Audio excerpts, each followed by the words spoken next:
आप लोग देख सकते हो, ये इसकी पीएलसी है, आप पीएलसी देख सकते हो।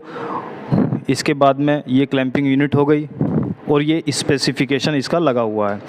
क्लैंपिंग यूनिट है JIT 80, ठीक है। यहाँ पर कुछ आप छोटे शब्दों में यहाँ पर देख भी रहे होंगे कि ये सारा इसका स्पेसिफिकेशन लगा हुआ है कि कौन सी मशीन है, कौन सा मॉडल है, मैक्सिमम कैपेसिटी कितनी है, जो प्रेशर है वो कितना है, वो सारी चीज़ें यहाँ पर आप देख सकते हो। तो सबसे पहले मैं मशीन को मैं आपको लेकर चलता हूँ। ये इसकी MCB लगी हुई है, ठीक है। ये MCB होती है जिसे बोलते हैं आप मिनिएचर सर्किट ब्रेकर। तो ये यहाँ पर डाउन होती है और अगर हमें मशीन को चलाना होता है तो हम इसे क्या कर देते हैं, ऑन कर देते हैं। मैंने यहाँ से इसे ऑन कर दिया। तो सबसे पहले मशीन को स्टार्टअप करने से पहले MCB को ऑन कर लें। ऑन करने के बाद में यहाँ पर एक स्विच आप लोग देख रहे होंगे, ये स्विच लगा हुआ है। तो ये कौन सा होता है, ये मेन स्विच होता है किसी भी मशीन का। तो सबसे पहले MCB ऑन करेंगे, उसके बाद में ये स्विच आप लोगों को ऑन कर लेना है। ये ऐसे ऑन हो जाएगा।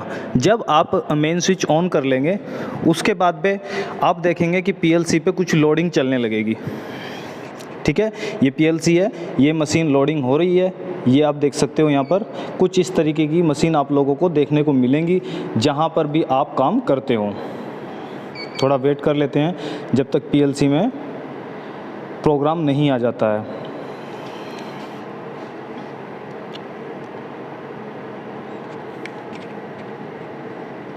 ठीक है, ये प्रोग्राम आप लोगों के सामने आ चुका है। तो इसके बाद में सबसे पहला काम, दो काम हम कर चुके हैं। जो आपकी MCB है उठा चुके हैं, मेन स्विच आप ऑन कर चुके हो। तो इसके बाद में सबसे पहला काम जो होता है वो हीटिंग को ऑन करने का होता है, ठीक है। ये हीटिंग का ऑप्शन है और हम इसे क्या कर देंगे, ऑन कर देंगे। जैसे ही हमने हीटिंग को ऑन किया तो आप लोग देख सकते हो कि यहाँ पर क्या है, हीटर ऑफ ऑन का जो बटन है, कीज़ है वो दी हुई है और यहाँ पर एक जो लाइटिंग है वो हो गई है। और ऊपर जब हम पहुँचेंगे तो यहाँ पर बैरल भी शो हो रहा है।